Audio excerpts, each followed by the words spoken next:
are 24 races in Warhammer 3, and each of them has their own unique roster and battle playstyle. Here's one tip for every single one of them to help you get the most out of them during combat. And if you want one tip on getting these videos without ads, it's by becoming a channel member. All of the same videos with none of the ads, all for just $1 a month. Become a member at the join button below, and now let's get into the list. When it comes to the Beastmen, we all know that you gotta move fast, but the other side of this coin is just as important. Across the board, the Beastmen roster have fairly high mass, and this is useful for a number of different areas of battle. Firstly, it means their charges from all units will be more impactful and puts enemies on the back foot from the first moments of combat. But it also means that if they get charged themselves, chances are they'll stand up to it better than most, meaning less damage taken, less ground lost, and less formations ruined. Mass is one of those stats that's not quite hidden away, but it's something that most people probably don't pay all that much attention to.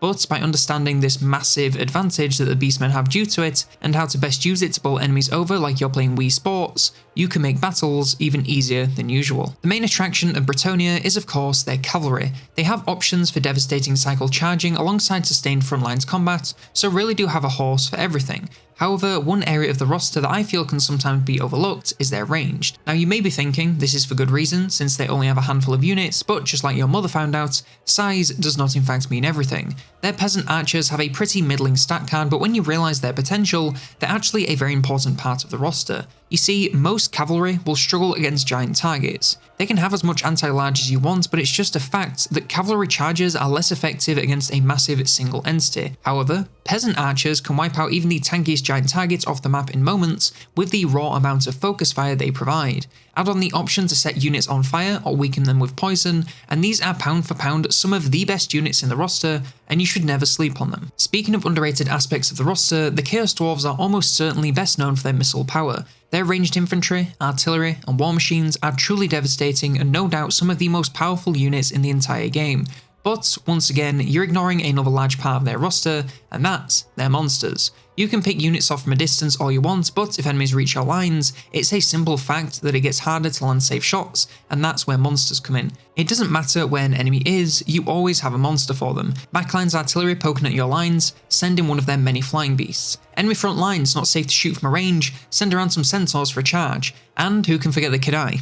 Honestly, I wish I could, they're pretty unreliable, but aside from that you have a tight collection of very powerful monsters that you're doing a disservice to your armies if you ignore. More than any race in the game, the Demons of Chaos make use of demons.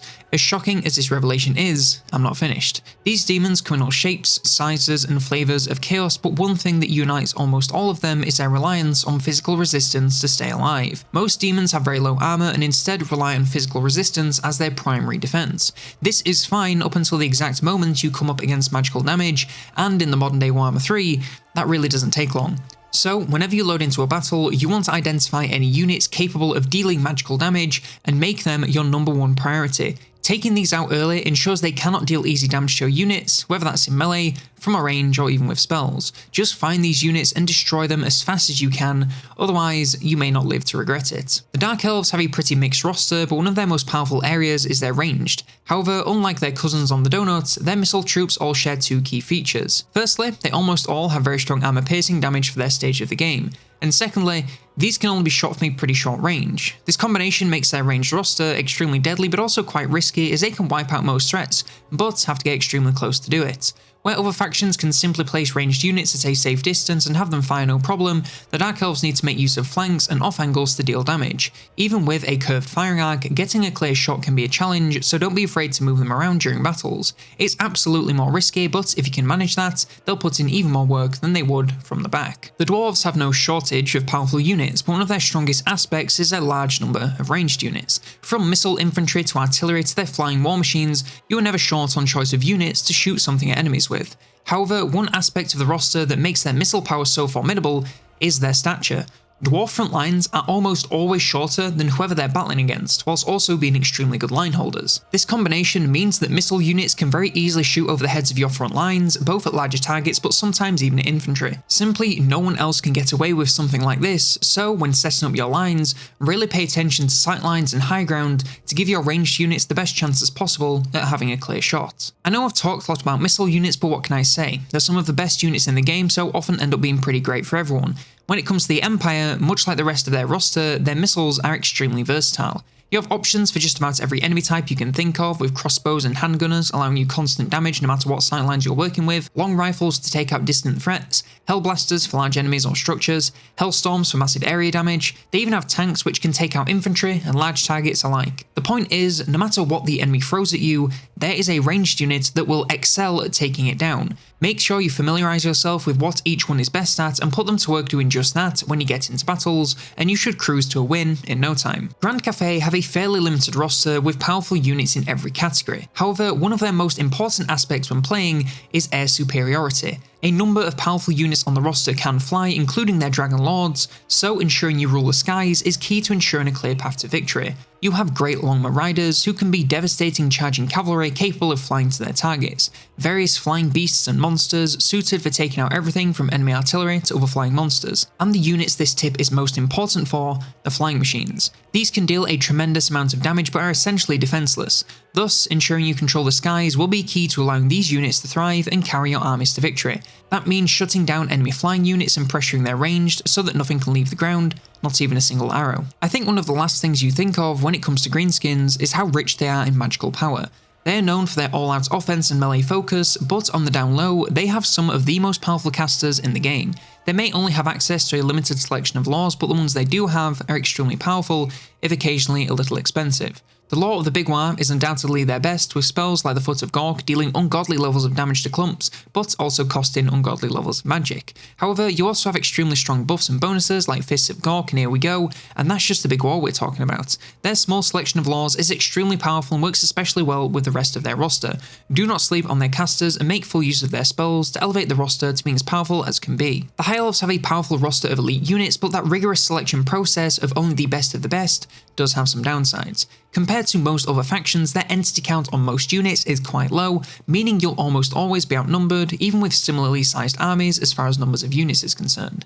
This makes them susceptible to flanks, and since a lot of their power comes from ranged infantry, this can be a pretty big problem. Of course, you want to secure your flanks as any faction, but when playing as the High Elves, it's doubly important. Your units are easy to surround, meaning easy to overwhelm, and overall can be easy to beat unless you maintain control of the battlefield. It's a small thing that may seem inconsequential, but it can make a pretty big difference in your campaigns. Khorne is all about relentless attack with very limited ranged options. This makes them pretty vulnerable to range themselves, as they have no real answer when they start getting picked apart. Or do they? The Khorne roster is very fast moving across the board with the exception of their more heavily armoured infantry.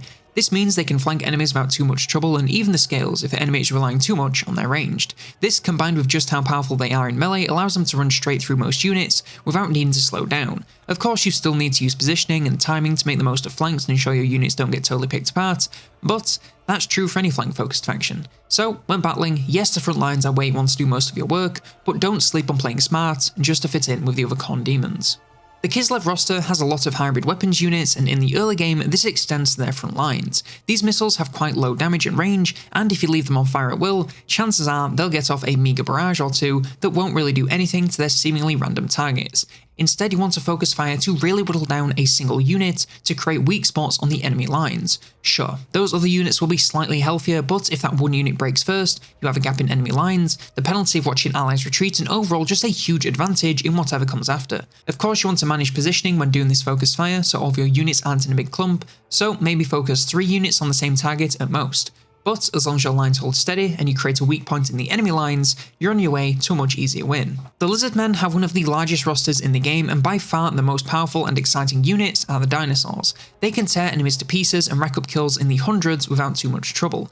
However, one area of the roster that should never be slept on is their missiles. These come in a variety of forms, from little skinks all the way to dinosaur-mounted artillery, and almost all of them are top-tier missile units. The reason these units are so powerful is not only their excellent stats, but also the fact that your dinosaurs are such great distractions. A Carnosaur attracts a lot of attention and can keep a lot of enemy units busy for a pretty long time. This gives your missile units a free pass to fire on enemies without them even noticing or bothering to stop you. It sounds absurd that you can distract the AI, but it really works, and getting to shoot at enemies for free will always be a good thing. So, when recruiting, by all means take a bunch of dinos, but never forget about some lizards with blow darts, because you'd be surprised who actually gets the most value. The Norscan roster is a simpler one, with monsters and monster hunters making for a very powerful combination. Their playstyle is almost always relentless attack, be that in melee or from a range, but by far their biggest weakness is enemy missiles. Their non-monster units are usually very low on armor, and their monsters make some pretty big targets, so both sides of the roster end up being very easy to pick apart, even without a lot of armor piercing. Of course, all armies should aim to shut down enemy ranged, but as Norsca, it's even more important as they can do a lot of damage in no time, even if they're fairly low tier. Use your higher speed units like monsters or cavalry to pressure enemy ranged and take them down, or at the very least, stop them from firing for as much of the battle as you can. You'll almost certainly need to eat some shots on your way in, but it's worth it if you can keep the rest of your units alive for much longer. The Nurgle roster really does embody the creeping death. Their infantry are pretty slow, and their near universal poison damage drags enemies to a slow, almost inevitable end. But what if I told you that Nurgle is actually pretty great at flanking? A lot of their monsters and cav make exceptional flankers that can get around enemies no problem, especially once the creeping death is in progress. It doesn't matter if you're aiming to take down ranged units or just totally surround enemy armies, getting around them will always be a good idea, and make that creeping death creep all the faster. The most powerful units in the Ogre roster are of course the Ogres and their various monsters. However, I would like to make the case that you will never not need Noblars. Now, I don't think you'll be running a full Noblar army at turn 200, but I really do think you always need at least a few in your armies at all times. They are dirt cheap, but more importantly, they can keep enemies still, making getting off impactful Ogre charges so much easier. Not only does charging stationary units allow a much cleaner impact resulting in more damage, it also reduces the risk with less enemies focused on hitting them back. Of course, Noblars will struggle to stay alive as the game goes on, but as long as you move quickly and take advantage of the window they give you, you should get some great value. The Skaven roster really can do it all. They have powerful infantry, devastating ranged units, terrifying monsters, and devious war machines. This opens up the option to adopt pretty much any battle playstyle that you'd like. My suggestion? Why not use them all? You have the ability to sit back and rely on ranged units, roll over enemies in melee, speed into their flanks and more, so why not do it all at once? Enemy units can only really stop any one of these strategies at once, but if you use all of them, they stand no real chance against you. Now sure, this may require a bit of micromanagement, but you can slow the battle down to ease the load. Of all the races in the game, the Skaven are one of the few that can do this, so you may as well let random bullshit go and overwhelm enemies with the sheer number of directions you can attack them from. Technically, this one is similar to the Daemons of Chaos, but honestly, outside of charging, Slaanesh don't have a lot going on. Most of their demonic units rely heavily on physical resistance, and whilst this isn't unique to them, they are the faction that tend to rely on it the most. Their roster is extremely fast, and that speed comes at the cost of a lot of armor. If they go against magical damage, they will die pretty much instantly, so you really want to avoid it or take it out wherever possible. Of course, with Slaanesh you can use that speed to either run away, or use hit and run tactics to take out enemies with minimized risk. But either way, when you see some magical damage on the enemy army, be extremely scared to leave units in combat for long. By far the most powerful units in the Tomb King roster are their constructs. They come in all shapes and sizes, but no matter what, one thing always remains true. If they're fighting in melee, you want at least one Necrotect. These heroes bring passive buffs to really get the most out of your constructs, and this is through an aura they carry around in combat. Get them close to your constructs, maybe engaging in some safe combat, but if not, just nearby enough to get those buffs on as many units as you can. Honestly, just the passive bonuses rock, but they can also heal them up if they take some hits, so no matter if you're trying to maximize damage or just keep them alive, Necrotects are the hero you want. They don't do a lot by themselves, but they more than make up for it in making your best units even better. The Tzeentch roster has an overwhelming amount of both magic, but also fire damage. Fire damage is one of those damage types that's both much more powerful and also much weaker than you'd think. It may not turn enemies into Frederick Chilton and melt them into a fleshy puddle, but that doesn't mean it's useless. Fire damage technically does set enemies on fire, which not only weakens them to further fire damage, but also heavily reduces the efficacy of healing. If you're against vampire counts, Nurgle, or anything else that heals, dousing their units in fire will do a great job of making them a lot easier to take down. Fire damage also gains some tasty bonuses versus structures, and whilst it's not always possible to target buildings with all units, on the occasions you can, such as bursting down enemy gates or buildable defenses, they will go down fast. It's not like poison where you want to spread the love to everyone you can. Fire damage works best when it burns hot in a concentrated area, so melt targets one by one until all that remains is cinders. The Vampire Coast obviously make use of a tremendous amount of gunpowder. Of course, this means their range damage output can be extremely high, but it's not without its drawbacks. Gun units require a straight line of sight with their targets to even attempt to fire, and even then you run the risk of friendly fire. And so when playing as the Vampirates, it's more important than ever to make use of high ground and clear sightlines. If you have multiple lines of units, you want to zoom in and make sure they can see over the heads of anything in front of them to ensure they can keep shooting. The Vampirates are a pretty slow moving faction, so getting on the flanks isn't really a thing. You want to start in the correct position and stay in it for as much of the battle as you can. It's not always easy or possible, but as long as you battle with it in mind, you're already halfway there. The Vampire Counts are a race that runs on leadership. If their units falls too low, they will literally fall to pieces in seconds. However, they also have a lot of ways to sap enemy leadership, and knowing what these are and how you can stack them can gain you quick wins in combat. All units on the roster either cause fear or terror, and both affect leadership in different ways, but the commonality is they make it go down. Their powerful lords and monsters can also drain enemy leadership just by being close. Their spells can drop leadership, making enemies break without even seeing combat. Plus, with the focus on melee combat, they can surround enemies and break them in moments, especially with their summonable zombies. There's a reason that the zombie apocalypse playstyle works, and that's because it doesn't matter how much better the enemy army is. If you swamp them with enough leadership sapping penalties, they will all break eventually. So, use as many methods as you can and you will sail through your battles with ease. With such a gargantuan roster, it's honestly hard to think of a specific tip for the Warriors of Chaos. However, one aspect they have going for them throughout almost the entire game is their heavy armor. They start out with Marauders, but quickly graduate to Chaos Warriors, which have far more armor than basically anything else at the same stage of the game. You want to abuse this advantage as much as possible by bogging down enemy units with your unkillable infantry to give the rest of your army room to do whatever they need to. Even in the endgame, if you can get your hands on some Chosen, you will struggle to find enemies that are anywhere near as tanky as your infantry, so make sure you make the most of all the time and space they create for the rest of your army. It doesn't matter if you're working with cavalry, or monsters, or... well, actually it's probably just some combination of those two. Either way, use this ability to its fullest, with plenty of flanks to wipe out enemy armies before they even hurt your infantry. Lastly, the Wood Elves have quite a sneaky playstyle in battle, and it's important that you really lean into this with every fibre of your being. Of course, everyone knows that their missile units are great flankers, but they also have cavalry that can move swiftly through trees to get off easy flanks. Now, you're going to be hard pressed to find any unit on the roster that doesn't benefit from making use of a flanking playstyle. Everything can move quickly through trees, so it doesn't matter if you're focusing on melee, picking enemies apart from range, or even staying mobile with cavalry. It all moves so fast and will be very hard for enemies to keep track of. When the AI doesn't know where you're coming from, it tends to make some dumbass decisions, so lie in wait, strike when the moment is right, and they'll never see it coming. But now I want to know your top tip for your favourite faction in the game, in battle of course. Let me know in the comments below, like the video if you did, subscribe for more, and if you want more Warhammer 3 list videos then check out this one, all about the top 10 things that Warhammer 3 players hate.